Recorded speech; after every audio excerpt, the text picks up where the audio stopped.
ସମସ୍ତଙ୍କୁ ମୋର ପ୍ରଣାମ। ଆଜି ହେଉଛି ସୁନ୍ଦର ରଜ ପର୍ବ। ଆଉ ଏହି ସୁନ୍ଦର ରଜ ପର୍ବରେ ମଧୁର ରଜପାନର ଶୁଭେଚ୍ଛା ଜଣାଉଛି। ଏହା କେବଳ ଖୁସିର ପର୍ବ ନୁହେଁ, ଏହା ହେଉଛି ଆମର ପରମ୍ପରା ଆଉ ନାରୀତ୍ୱର ସୁନ୍ଦର ସମ୍ମାନ। ଆସନ୍ତୁ ସମସ୍ତେ ମିଶି ଏ ପର୍ବଟିକୁ ଧୁମଧାମରେ ପାଳନ କରିବା।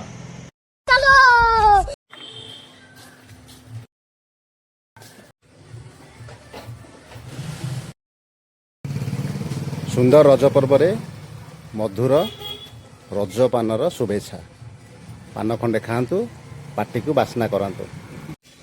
ପବିତ୍ର ରଜ ପର୍ବରେ ମଧୁର ପାନର ଶୁଭେଚ୍ଛା। ପାନ ଖଣ୍ଡେ ଖାଆନ୍ତୁ, ପାଟିକୁ ବାସ୍ନା କରାନ୍ତୁ।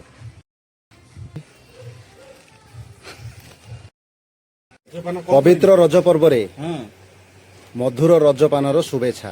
ପାନ ଖଣ୍ଡେ ଖାଆନ୍ତୁ, ପାଟିକୁ ବାସ୍ନା କରାନ୍ତୁ। ପବିତ୍ର ରଜ ପର୍ବରେ ମଧୁର ରଜପାନର ଶୁଭେଚ୍ଛା। ପାନ ଖଣ୍ଡେ ଖାଆନ୍ତୁ, ପାଟିକୁ ବାସ୍ନା କରାନ୍ତୁ।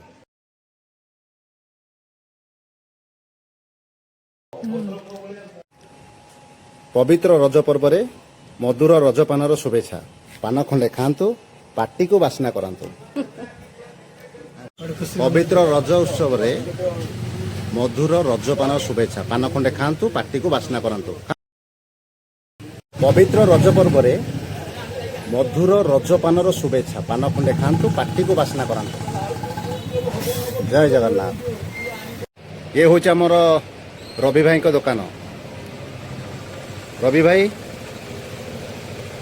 ହାପି ରଜରେ ମଧୁର ରଜପାନର ଶୁଭେଚ୍ଛା ଜଣାଉଛି। ପାନ ଖଣ୍ଡେ ଖାଆନ୍ତୁ, ପାଟିକୁ ବାସ୍ନା କରାନ୍ତୁ।